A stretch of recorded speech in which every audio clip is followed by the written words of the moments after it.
तो जब काल सर्प योग जैसी स्थिति बनी हो, केतु आपके 9th हाउस में हो, भाग्यस्थान को रूल कर रहा हो, ये थोड़ा कॉम्बिनेशन खराब है, तो इस केस में आप वहां जाइए, वहां जाके माथा टेक आइए, वहां जाके इसका पश्चाताप, इसका ब्रेकेज, सर्किट ब्रेक करना होता है बेसिकली। सर्किट कौन सा ब्रेक कर रहा है?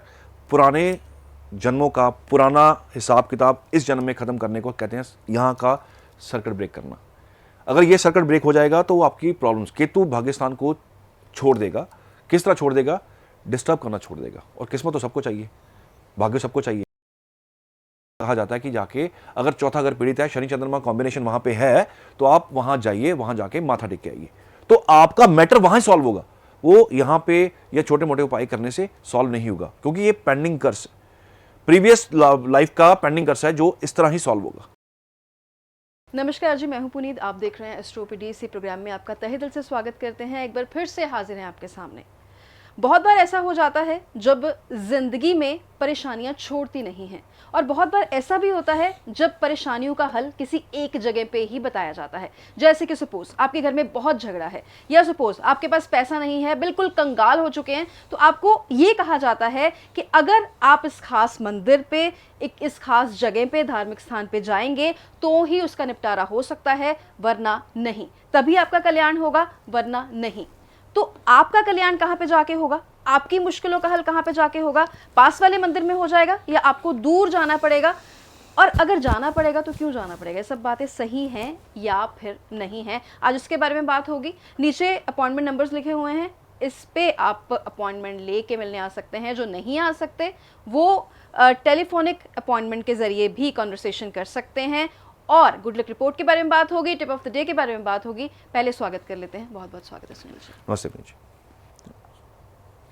सुनील जी, बहुत बार ऐसा होता है, एग्जाम्पल के तौर पे अगर दर्शकों के लिए इजी हो जाएगा, जैसे कहा जाता है कि आप तिरुपति बालाजी मंदिर जाएंगे तो ही आपकी इस मुसीबत का निपटारा होगा, वरना नहीं होगा। कभी कभी इंसान कहीं दूर जाने में सक्षम नहीं होता, कोई हैंडीकैप है, कोई गरीब है, वो इतनी दूर नहीं जा सकता, लेकिन बोला जाता है कि अगर आप वहां जाएंगे तो ही सब ठीक होगा, वरना नहीं होगा। ऐसे बहुत सारे एग्जाम्पल्स हैं। क्या ये एग्जाम्पल्स जो है ना पुनीत जी, बिल्कुल ठीक है दी गई हैं। दरअसल क्या होता है कि आपके हॉरोस्कोप के अंदर ना कोई दोष होते हैं, पर्टिकुलर दोष होते हैं। उस दोष का जो रेक्टिफिकेशन है, जो निवारण है, वो खास एक जगह पे जाके होता है।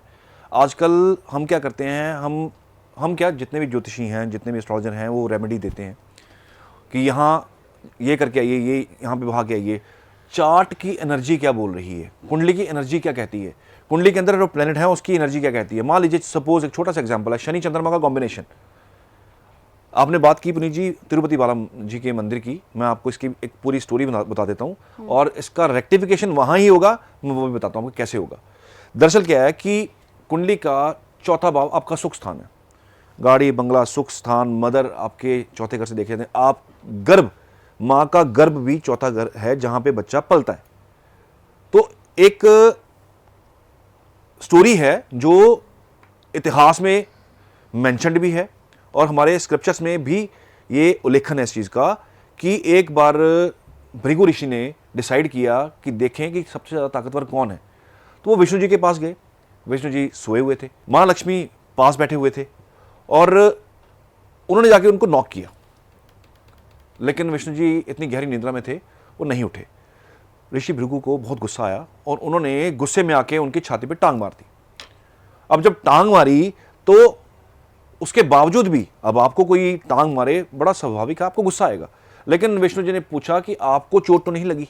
ये सारा सीन देखते हुए माँ लक्ष्मी नाराज हो गई। माँ लक्ष्मी वैकुंठ छोड़ के नीचे आ गई। अब जब नीचे आए, विष्णु जी परेशान हो गए, विष्णु जी भी पीछे पीछे नीचे आए, लेकिन नीचे आने से पहले उन्होंने एक श्राप दिया भृगु ऋषि को। भृगु ऋषि बहुत नॉलेजेबल, हमारे ज्योतिष के महान ऋषि हैं, महान ऋषि, जिनके नाम पे भृगु ज्योतिष भी चलता है। भृगु ज्योतिष हर इंसान कर भी नहीं सकता, क्योंकि भृगु ज्योतिष पे कर्स है। तो उसमें क्या होता है कि अगर आपको माँ लक्ष्मी का श्राप मिल गया, श्राप ये मिला कि आपको सारी जिंदगी मेरे दर्शन नहीं होंगे, मैं आपके पास नहीं आऊंगी। तो जो लोग भृगु ज्योतिष कर रहे हैं थोड़ा सावधान रहें। जब भृगु ज्योतिष करते होते हैं तो ये गरीबी का सूचक है। आप अगर इस एस्ट्रोलॉजी इस लाइन में हैं, भृगु ज्योतिष कर रहे हैं, तो आप थोड़ा सा ध्यान से रहिए, बिकॉज आपको ये निर्धनता की तरफ ले जा सकता है, ये उस कर्ज की वजह से। तो वो सारा सीन क्रिएट हुआ, माँ लक्ष्मी धरती पे आ गए। माँ लक्ष्मी धरती पे आते हैं, पीछे पीछे विष्णु जी आते हैं, विष्णु जी उनको ढूंढने की कोशिश करते हैं, लेकिन वो नहीं मिलते। फिर दोबारा पुनर्जन्म होता है। पुनर्जन्म में विष्णु जी पैदा हुए श्रीनिवास के रूप में, और लक्ष्मी जी बने पद्मावती। और जो पद्मावती थी, ये पहाड़ों की बेटी थी। जब उनके पिताजी को हुआ क्या, श्रीनिवास पद्मावती से शादी करना चाहते थे, तो जब उन्होंने ये प्रस्ताव उनके पिताजी को रखा, तो पिताजी ने क्या कहा कि आपके पास पैसा नहीं है, आपके पास धन नहीं है, इसलिए मैं अपनी बेटी की शादी आपके साथ नहीं कर सकता। तो उन्होंने सिर्फ एक चारा था, शादी भी वहां करनी थी। चारा एक ही था। चारा क्या था कि कुबेर से थोड़ा सा लोन लिया जाए। तो कुबेर से उन्होंने लोन लिया। अब कुबेर से लोन लेने का मतलब क्या है कि सारी जिंदगी निकल जाए, वर्ष के वर्ष निकल जाए, परिवर्तन हो जाए, कुबेर का लोन उतारना बड़ा मुश्किल है। सो उनके लोन उतारने के प्रॉमिस को जब उन्होंने दिया कि मैं आपका जो कर्ज ले रहा हूं आपसे, ये मैं कलयुग के एंड तक खत्म कर दूंगा। तिरुपति जी यानी कि विष्णु जी, वहां लोग जाते हैं, वहां अपने बाल भी लोग अर्पित करके आते हैं। आपने देखा होगा कि कई बार लोग जाते हैं वहां पे, तो वहां पे अपने बाल अर्पित करके आते हैं। बाल किस चीज का रिप्रेजेंट कर रहे हैं? वो शनि को रिप्रेजेंट कर रहे हैं। तो बाल वहां अर्पित करके विष्णु जी के कर्जे को हल करने के आपके अंदर आप उनकी हेल्प कर रहे हो। दैट्स वाई तिरुपति के अंदर कहा जाता है कि जाके अगर चौथा घर पीड़ित है, शनि चंद्रमा कॉम्बिनेशन वहां पे है, तो आप वहां जाइए, वहां जाके माथा टेक के आइए, तो आपका मैटर वहां ही सॉल्व होगा। वो यहां पे या छोटे मोटे उपाय करने से सॉल्व नहीं होगा, क्योंकि ये पेंडिंग कर्ज, प्रीवियस लाइफ का पेंडिंग कर्ज है, जो इस तरह ही सॉल्व होगा। एक स्क्रिप्चर के अंदर एक और स्टोरी है। अब दूसरी स्टोरी क्या है? ये शनि की स्टोरी है। जब कुंडली के अंदर शनि चंद्रमा का कॉम्बिनेशन बन जाए, चौथे घर में बने, भाग्यस्थान में बने, थर्ड हाउस में बने, लगन में बने, केंद्र के चारों घरों में कहीं बन जाए, तो वहां पे भी कर्ज क्रिएट हो जाता है। आप भौतिक चीजों का सुख नहीं पा सकते। आप अपने वर्क प्रोफेशन में, अपने कार्यस्थान में आपको यश नहीं मिलेगा। वहां पे हमेशा टेंशन क्रिएट रहेगी, टेंशन क्रिएट रहेगी, क्योंकि चंद्रमा और शनि को विष दोष भी कहा गया है। तो जब आप इस तरह के कॉम्बिनेशन से गुजर रहे हैं, इस तरह का कॉम्बिनेशन आपकी कुंडली में बना हुआ है, तो वो उसका अटोनमेंट क्या है, पश्चाताप क्या है? मैं कहता हूं एक चीज ऋषि मुनियों ने बड़ी अच्छी दी हमें, वो दिया पश्चाताप करने का तरीका, कि पश्चाताप कहां हो सकता है। कई बार इंसान से गलतियां हो जाती हैं, तो उसका अटोनमेंट, उसका जो पश्चाताप, वो कहां करोगे? तो ये हमारे ग्रंथों ने हमें बहुत अच्छी चीज दी है कि एटलीस्ट ये तो बताया कि सॉल्व कहां से होगा। तो ये कॉम्बिनेशन भी सॉल्व होने में बड़ी मुश्किल लगती है।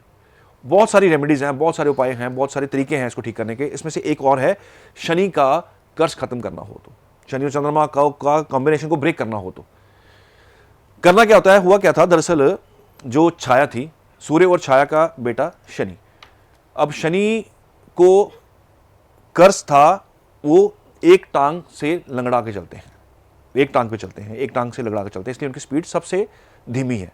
2.5 साल में एक राशि से दूसरी राशि में वो गोचर कर रहे हैं। संध्या जो सूर्य देव की बीवी थी, ये छाया को एक्सेप्ट नहीं कर सकी। हालांकि छाया उन्हीं का ही एक रूप था, लेकिन उनको सारी जिंदगी एक्सेप्ट नहीं कर सके। और जब शनि के सामने संध्या आई, तो उन्होंने उनको गुस्से में आके टांग मार दी। और संध्या का आगे से उनको श्राप दे देना कि ये टांग जो तूने मेरे को मारी है, ये सारी जिंदगी तो इस टांग पे चल नहीं पाएगा। ये एक श्राप शनि को मिला, शनि स्लो हो गए। अब एक कंडीशन है, कंडीशन ये है कि अगर आप अपनी मदर की रिस्पेक्ट करते हो, अगर अपनी माँ की इज्जत करते हो, तो आपको डेफिनेटली यहाँ पे माथा टेकना चाहिए। कहाँ टेकना चाहिए? खाटू श्याम। खाटू श्याम में आपका मैटर सॉल्व होगा। कृष्ण जी ने खाटू श्याम को वरदान दिया था कि जब किसी को औलाद की परेशानी आ रही होगी, जब किसी को ऐसी परेशानी आ रही होगी जो औलाद से जुड़ी हुई है, बच्चा नहीं हो रहा, औलाद कहने से बाहर है, औलाद ने बिगाड़ दिया सारा सिस्टम, और आपकी कुंडली के अंदर औलाद का सुख नहीं है, आपको किसी ज्योतिषी ने बता दिया कि आपकी कुंडली में औलाद का सुख नहीं है, तो खाटू श्याम में इसका अटोनमेंट है, इसका प्रायश्चित खाटू श्याम में है। कृष्ण जी का वरदान है खाटू श्याम को, क्योंकि खाटू श्याम अपनी माँ को अनकंडीशनली प्यार करते थे, अनकंडीशनली। तो कंडीशन यहाँ पे क्या बनती है कि आप अपनी माँ को अनकंडीशनली प्यार करते होने चाहिए, और वहां जाके माथा टेक के आइए, आपका वो भी मैटर सॉल्व होगा। शनि चंद्रमा का कॉम्बिनेशन आपका कहीं भी बनाओ, विष दोष कहीं भी बनाओ, ये सॉल्व होगा। तो ये अटोनमेंट करने के लिए कुछ जगहें हैं। वैष्णो देवी, शक्तिपीठ, आपसे कोई ऐसा कर्म हो गया जो आपने प्रेशर में कर दिया, वो कर्म कौन सा कर्म है? कॉमनली कौन सा कर्म होता है? वो कर्म है आपका बच्चे को गिराना, अबॉर्शन। और वो अबॉर्शन जो नोइंगली किया गया, हालांकि इसकी भरपाई कहीं नहीं है, इसकी भरपाई नहीं है, इस जन्म में तो नहीं है। अगर आपको प्रेशर किया गया, कई बार बड़े केसेस ऐसे आते हैं कि सर घर के अंदर इतना प्रेशर था, यहां तो हमें मार दिया जाता, बच्चा तो बेचारा स्टेक पे था ही था, वरना मुझे मार दिया जाता। घरों में होते हैं, प्रेशर होते हैं, हर घर की एक नई स्टोरी है, हर घर की एक अलग कहानी है। तो उसका अटोनमेंट कहां पे है? वैष्णो देवी, गर्भजून, जहां पे गर्भ के अंदर मां भगवती काफी देर रही। वो 9 महीने का पीरियड जो है, जो बच्चा जब पेट में रहता है, वो गर्भजून, वो वैष्णो देवी। अगर इस तरह का कोई कर्म हो गया है जो आपसे करवाया गया है, आपने इंटेंशनली नहीं किया, तो उसका अटोनमेंट, उसका पश्चाताप वहां है। वैष्णो देवी जाना पड़ेगा, वहां के रिचुअल्स के हिसाब से वहां माथा टेकना पड़ेगा और वहां की जो रिचुअल्स हैं उसको फॉलो करना पड़ेगा। वहां पे जो भी तरीके से माथा टेका जाता है या जो भी वहां पे चढ़ावा चढ़ता है उसको वहां करना पड़ेगा। वहां पे बिठा के कंजकें की जाती हैं, छोटी बच्चियों को कंजकें दी जाती हैं, भवन पे ही की जाती हैं। वहां जाके ये इसका अटोनमेंट वहां पे है। तो कुछ हमारे से कुछ ऐसे कर्म हो जाते हैं, या आप पास्ट लाइफ रिग्रेशन आप करवा रहे हो, पास्ट लाइफ आप रीडिंग करवा रहे हो, तो आपको इस तरह के उपाय सुनने को मिलेंगे, देखने को मिलेंगे, जिसका पश्चाताप आपके प्रीवियस जन्म से जुड़ा होगा और इस जन्म में आके वो सॉल्व होगा। तो जब पास्ट लाइफ पेंडिंग कर्म आप करवाते हो, मैं भी कई बार करता हूं, तो इस तरह की रेमेडीज होती हैं। वो फिर वो नहीं होगा कि आप ये चीज़ लेके नहर में प्रवाह कर दीजिए, आप ये चीज़ लेके मंदिर में चढ़ा दीजिए। देखिए 2 तरह के मंदिर होते हैं। एक होता है, जैसे मैंने अपने सोसाइटी के अंदर एक सोसाइटी बनी, मैंने अपनी सोसाइटी में मंदिर को स्थापित किया, प्राण प्रतिष्ठा की और वहाँ पे जाके पूजा पाठ शुरू लोगों ने कर दिया। एक होता है शक्तिपीठ, जो किसी ने बनाया नहीं है, वो ऑलरेडी ओरिजिनेटेड है वहाँ पे। तो वहाँ पे किए हुए पश्चाताप, वहाँ पे अटोनमेंट्स होते हैं, वहाँ पे पश्चाताप होते हैं, वहाँ पे जाया जा सकता है। मनसा देवी, अब किसी घर के अंदर इस तरह का योग है, या किसी की कुंडली के अंदर कालसर्प योग है, खास करके वासुकी कालसर्प योग, Rahu 3rd and Ketu 9th house, भाग्यस्थान के अंदर केतु चला गया, तो वहां पे क्या होता है, वहां पे आपको मनसा देवी, वहां जाके इसका अटोनमेंट, इसका पश्चाताप करना पड़ेगा। मनसा देवी कहां पे है? मनसा देवी हरिद्वार में है। मनसा देवी स्नेक्स की, सांपों की देवी मानी गई है, एकमात्र ऐसी देवी जो सांपों के विष से आपको बाहर निकालती है। मनसा देवी शिव जी की मानस पुत्री थी, और शिव जी का जब उन्होंने समुद्र मंथन के दौरान जहर पिया था, उनका गला पूरा नीला हो गया था। उस टाइम पे इन्होंने ही उनका जहर पी के सिर्फ यहां तक रहने दिया था, नीचे जहर नहीं आने दिया था। तो जब काल सर्प योग जैसी स्थिति बनी हो, केतु आपके 9th हाउस में हो, भाग्यस्थान को रूल कर रहा हो, ये थोड़ा कॉम्बिनेशन खराब है, तो इस केस में आप वहां जाइए, वहां जाके माथा टेक के आइए, वहां जाके इसका पश्चाताप, इसका ब्रेकेज, सर्किट ब्रेक करना होता है। बेसिकली सर्किट कौन सा ब्रेक कर रहा है? पुराने जन्मों का पुराना हिसाब किताब इस जन्म में खत्म करने को कहते हैं, यहाँ का सर्किट ब्रेक करना। अगर ये सर्किट ब्रेक हो जाएगा तो आपकी प्रॉब्लम्स, केतु भाग्यस्थान को छोड़ देगा। किस तरह छोड़ देगा? डिस्टर्ब करना छोड़ देगा। और किस्मत तो सबको चाहिए, भाग्य सबको चाहिए। वहाँ केतु बैठ, केतु क्या करता है? केतु आइसोलेट करता है, केतु वहाँ की चीज़ों से डिटैच कर देता है। तो उसको सॉल्व करना है तो आप वहाँ जाके माथा टेक के आ सकते हैं। प्रयागराज में वासुकी मंदिर है, वहाँ पे एकमात्र मनुष्य रूप के अंदर, देवता रूप के अंदर जो हैं ये स्थापित हैं। तो यहाँ जाके यूपी में प्रयागराज जाके माथा टेक के आइए, वहाँ जाके भी आपका ये मैटर सॉल्व होगा। इसलिए ये कुछ चीज़ें हैं, ये कुछ अटोनमेंट्स हैं, ये कुछ पश्चाताप हैं जो आपको अपनी कुंडली के हिसाब से पर्टिकुलर उसी जगह पे ही मिलेंगे जहाँ पे आप जाने से कतरा सकते हैं कि कौन जाएगा, मैटर सॉल्व नहीं होगा। इतना आसान नहीं है, ज़िंदगी हमेशा चैलेंजेस से भरी हुई है। तो कुछ चीज़ें आपको अपने शास्त्रों को पढ़ के नॉलेज मिलेगी, कुछ चीज़ें आपको वहाँ से लाइट देंगी, कुछ आपको रास्ता देंगी। बाकी ज्योतिष तो रास्ता देने के लिए बैठा ही हुआ है। तो आप इस तरह का अगर अटोनमेंट करते हैं, इस तरह का पश्चाताप करते हैं, तो डेफिनेटली वो योग जो आपकी कुंडली में ख़राब कर रहे हैं आपको, वो उसका सर्किट ब्रेक होता है और वो वीक होते हैं, तब जाके आपको निजात मिलती है। बहुत ज़्यादा डिफरेंट इन्फॉर्मेशन थी, मैंने नहीं सुनी ऐसी इन्फॉर्मेशन, और कहीं भी नहीं सुनी, और बड़ी बात है कहीं पढ़ी भी नहीं है।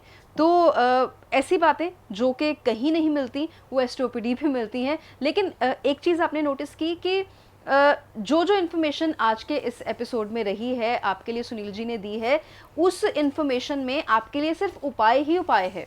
यानी कोई भी दुविधा में रहने की ज़रूरत नहीं है, और अगर मिलना चाहते हैं तो फिर अपॉइंटमेंट नंबर तो है ही। टिप क्या कहती है जी आज की? टिप भी है और ये गाइडेंस भी है जी। आपके सबके कुंडली के अंदर एक डेडिकेटेड देवता है। सेकंड हाउस आपकी कुंडली में कुल देवी है, पंचम हाउस आपके इष्ट देव हैं। तो ये टिप ये है कि अगर आपको कोई प्रॉब्लम आ रही है तो आप पहले देखिए कि आपकी कुंडली के हिसाब से कौन से कुल देवी आपको, आजकल लोगों को कुल देवी का पता ही नहीं है। विडंबना ये है कि हम पेरेंट्स को तक नहीं पता है, हमारा जनरेशन जो है इसको नहीं पता है कि हमारी कुलदेवी कौन है। कईयों को पता है, कईयों को बिल्कुल नहीं पता। तो कुलदेवी पे बार बार आपको जाना पड़ेगा, जाना चाहिए। टिप भी है और ये आपके लिए सलाह भी है। अगर कुलदेवी एक ऐसी देवी हैं जो आपके घर के एंट्रेंस पे खड़ी हैं ऑलवेज, कोई बाहर से कोई नेगेटिव चीज अंदर नहीं आनी चाहिए, वो रक्षा करेंगी। लेकिन अगर आप उनके पास जाते नहीं हैं, आप उनको मानते नहीं हैं, आपको पता नहीं है, तो आप किस तरह की प्रोटेक्शन का आप उम्मीद रख सकते हैं उनसे। तो कुलदेवी जानना बड़ा जरूरी है। नहीं है तो सेकंड हाउस से अपनी कुलदेवी निकलवाइए और अपने इष्ट की पूजा कीजिए। आप जितना ज़्यादा उनकी सेवा करेंगे, उनको पूजेंगे, आपकी कुलदेवी आप ही के घर की प्रोटेक्शन करेगी। सो इसको एडवाइस समझ के रेक्टिफिकेशन कराइए, और कुलदेवी और ईस्ट को जितना खुश करेंगे उतना ही आपके लिए बेटर रहेगा। तो जाते जाते टिप भी दे दी, और मंतव्य क्या है? मंतव्य सिर्फ यही है कि आपके घर में, आपके परिवार में, आपकी ज़िंदगी में खुशियाँ बनी रहें। अपना ध्यान दीजिए।